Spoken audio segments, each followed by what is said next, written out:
We're getting into trade season, folks, and the Red Sox, yeah, they're all over the place.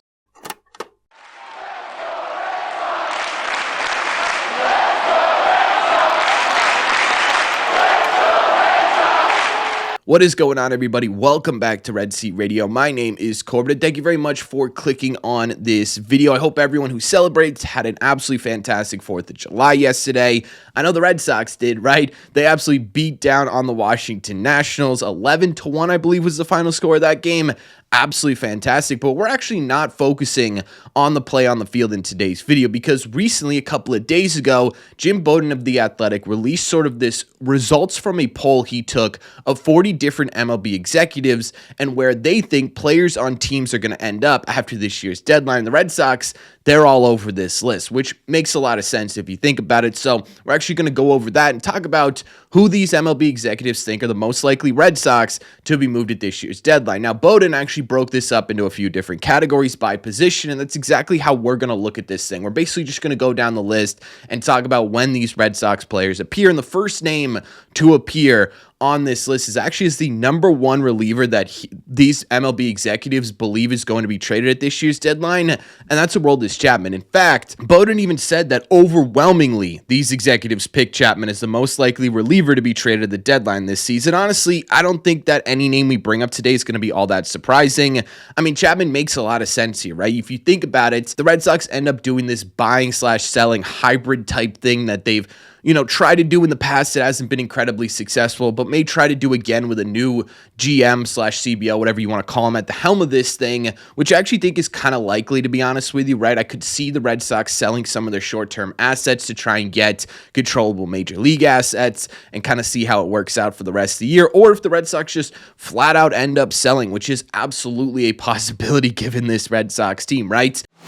Either way, despite Breslow saying he's going to be buying, both of these are on the table right now, and if they are, it only makes sense that Aroldis Chapman's the number one name here, right? Because if you break it down, Chapman's kind of the perfect guy to be traded if this is the route you're going. He's extremely valuable on the open market, right? Pitching is always a premium. Elite level closing is even more of a premium. Look at what the Marlins got for Tanner Scott last year, right? That was an absolute haul. People are going to overpay for this type of talent in your bullpen, especially if you're going to try and make a playoff run of any sort here. So Chapman's worth a lot. He's on an expiring deal, and he's an older veteran aging player. If the Red Sox are looking to trade away some of their one-year assets and figure out a way to get some young controllable assets in their organization and hopefully on their major league team, Chapman absolutely has to be at the top of this list. My only fear with them, and it's again, none of these names, by the way, are going to be surprising to anyone, right? These are all names that have been mentioned in the past. These are all names that we've talked about multiple times here. But again, I like to reiterate these things, but with Chapman, I think specifically, my only fear here is that if the Red Sox are relatively competitive, right? They're 2.5, maybe 3 games out of a playoff spot right now. That's a weekend, right? We've seen it before. The Red Sox get hot for a week. All of a sudden, they're back in a playoff spot. If they end up trading him, what is this bullpen going to look like down the stretch, right? You're going to get Slayton back hopefully around the time of the deadline. That's great, but is he really going to be able to be relied upon to be your everyday closer? You've got Wilyer, who's completely fallen apart, right? Just simply overused. You've got Whitlock, who I think overall has been solid this year, but he's having a really weird year where it's also been kind of iffy, right? You've got Wilson, who I don't think is really a closer by any means. A high leverage guy, sure, but he's a little bit banged up right now. You just brought in Jordan Hicks, and that's great, but I don't know if you can expect him to be a high leverage closer just yet, right? You'd be sort of sitting there being like, who's closing games for the rest of the season, right? I think the only way that Chapman makes sense to even remotely trade would be if you were just straight selling, right? If you just gave up on the season, if you said, look, we're not going anywhere this year. We need assets. We need controllable assets for the future. That's when you trade Aroldis Chapman. I just don't think it makes a ton of sense if you want to be a competitive baseball team, which is, again, what Craig Breslow has been saying over and over again. It's not so much that I believe that the Red Sox are going to be competitive this year. It's just what I'm going off of based on everything Craig Breslow has been saying. And we talked about it in the video, right? Where he talked to basically every media outlet spewing that he's going to be buying at this year's deadline. Trading Chapman to me sends an entirely different message, but I could absolutely see this one happening.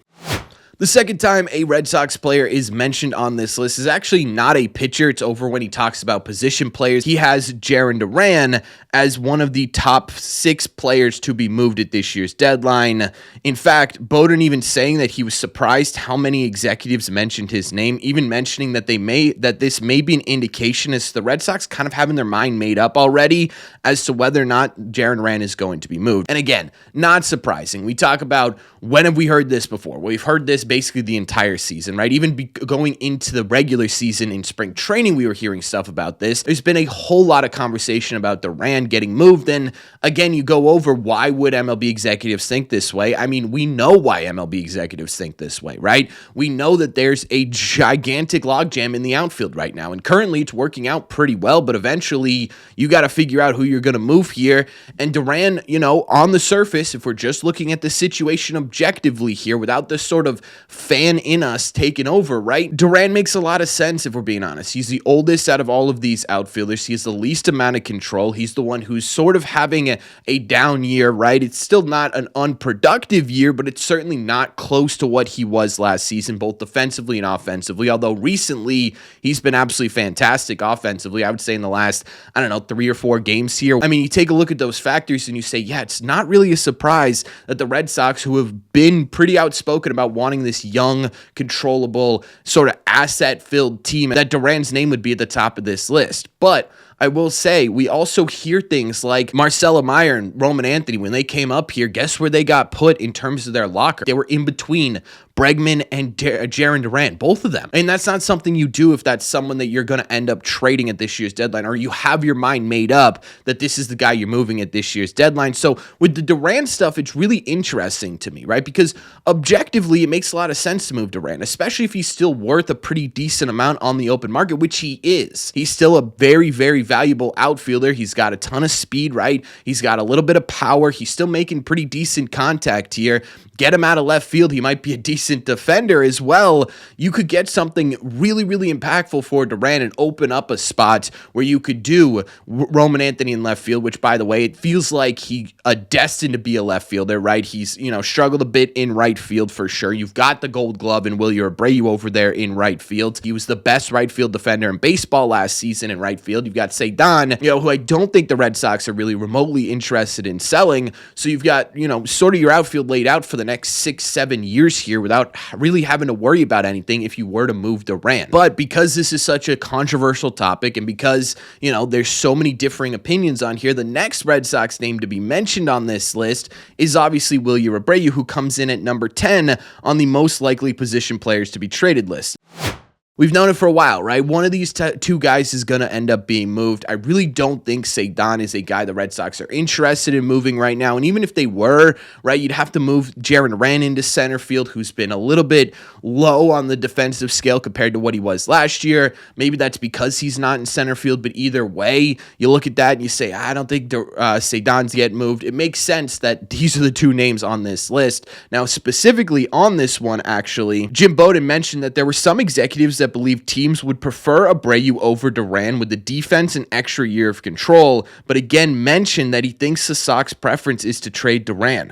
I honestly have no idea which way the Red Sox are planning on going with this one, right? And I don't think the Red Sox, to be honest with you, have any idea where they're going on this one. I think if they had an idea, they would have already made the move, but they didn't because I don't think they know where they're going to go.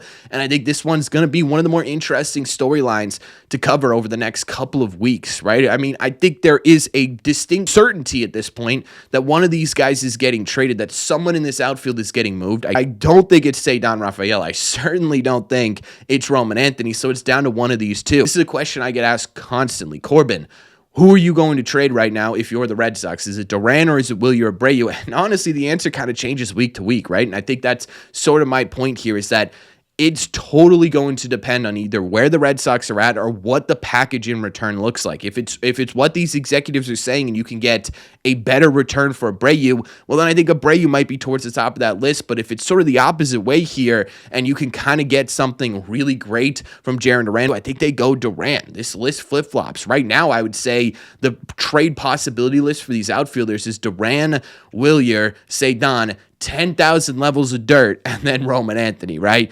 They're not moving that guy, so don't even mention that one, but I don't think anyone was to begin with. Certainly not a surprise that both of these guys are on this list for various different reasons, right? And then finally, the last Red Sox name to appear on this list is Alex Bregman. Alex Bregman came in towards the bottom of this list. Bowden was shocked. I'm not, right? I'm not shocked at all here. One interesting note that he put in here is that some executives believe that they would move him if they can't extend him by the deadline. Personally, I would be absolutely shocked if Alex Bregman got moved. I wouldn't be totally, dumbfounded, because at the end of the day, they did just move Rafael Devers, who I thought was never getting moved despite all the stuff that was going on with him. But I'd still be pretty surprised if they can't get something done by the deadline if they trade this dude, right? They kind of made their bed with Bregman. You just traded Rafael Devers, right? Mostly because of the fact that you brought in Alex Bregman. The Red Sox love this guy. Again, you talk about it. Craig Breslow's talking about how he helped him in the front office. We talk about how they've, put this massive focus on cultivating this clubhouse culture for these young kids to sort of thrive in.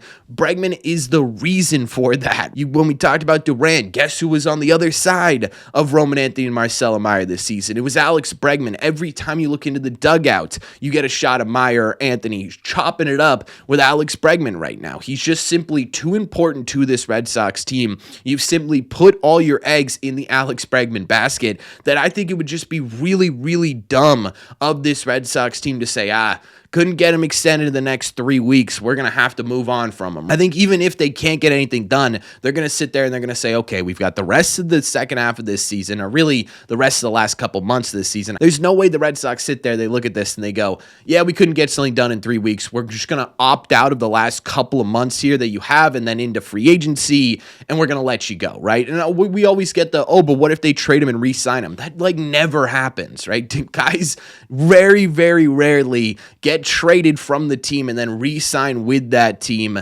in the free agency, especially with a guy like Bregman who wants that security, who wants that contract that he's going to be able to play out most of, if not the rest of his career with on a team. He's not going to be like, oh, these guys traded me, I'm going to re-sign with them because I feel comfortable with the next 6 years, right? He's just simply not going to do that. So that's kind of off the table too. I just think totally severing ties with Alex Bregman after everything you've publicly said, after everything you've sort of quietly done, after everything he's meant for this team, and after you traded Rafael Devers because of the Bregman situation, which just feels like an absolute failure on my part, right? And we've talked about this 1,000 times, and I feel bad just sort of rehashing it, but it's important to talk about, right? It would be an absolute failure by this front office to trade away Rafael Devers, trade away Alex Bregman, and then go into the offseason not really knowing where that veteran presence is going to come from, not really knowing who the leader of this team is. You can figure out both of those things, and not to mention get a pretty good right-handed bat out of it by just simply locking this dude up and not letting him get to free agency, which is something I think the Red Sox absolutely have to do.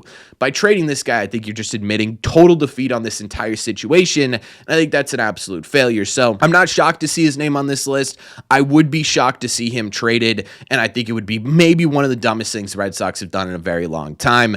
Overall, taking a look at this list, I mean, again, right, you look at the names, and it's names we've talked about 100 times before. It's much more interesting, I think, getting these little tidbits, right? It's getting really interesting, and we're probably going to hear a lot more before the end of the month here while we get towards the trade deadline. I am kind of surprised we didn't see any starting pitchers on this list, right? If the Red Sox do end up in sort of this full sell mode where they're sitting there and they're saying, look, we just need to cut ties with as many people as possible and retool for next year, I could absolutely see a name like Giolito popping up. I could see a name like Walker Buehler popping up, although I have no idea what the return for Walker Buehler would be right now. But either way, I'm surprised you didn't see either of those guys. I will say this list isn't end-all, be-all, right? This isn't some magic crystal ball looking into the Red Sox future, and we know exactly who the Red Sox are going to be trading from this list. This is just sort of a, hey, this is kind of what executives are feeling around in Major League Baseball right now. It's just interesting to me that the same names that we keep talking about are the same names that keep popping up amongst this sort of, general executive poll here that was taken. Now, I will say, again, we talk about it. We've said it 1,000 times here. Breslow has said, I am going to buy at this year's deadline, right? This is a team that he thinks is worth investing in. So that's going to be also interesting as well, right? How do you balance that? If the Red Sox are sort of, 3 or 4 games out of a playoff spot, is it worth fully investing in? Are you going to sort of dip your toe in the water and end up with nothing? Are you going to end up kind of heel turning here and sort of selling everybody and being like, yep, sorry, lied to you, but we got to trade everybody we can here? That, to me, is going to be interesting. Regardless of what ends up happening, this is going to be one of the more interesting deadlines the Red Sox have had in a very long time. So I am kind of excited to see what goes on here. I'm excited and kind of terrified as to where the Red Sox are, who the Red Sox look like after, July 31st here. So let me know in the comment section down below, what do you think of this list? What do you think of the Red Sox most likely to be traded here according to these guys? Do you agree? Do you not agree? Let me know all your thoughts in the comment section down below. As always, if you made it to the end of this video, do me a favor. Make sure you guys have hit that subscribe button if you haven't already. If you're new here, we talk Red Sox content almost every single day. Also, make sure you guys have hit the like button on this video as well. It just simply helps out a ton. It's the best way to let me know you're enjoying the content. Don't forget, if you guys want to listen instead of watch, all you got to do is head over to your favorite podcasting app and look up Red Seat Radio. Thank you all very much for clicking on this one, and I will see you in the Red Seats.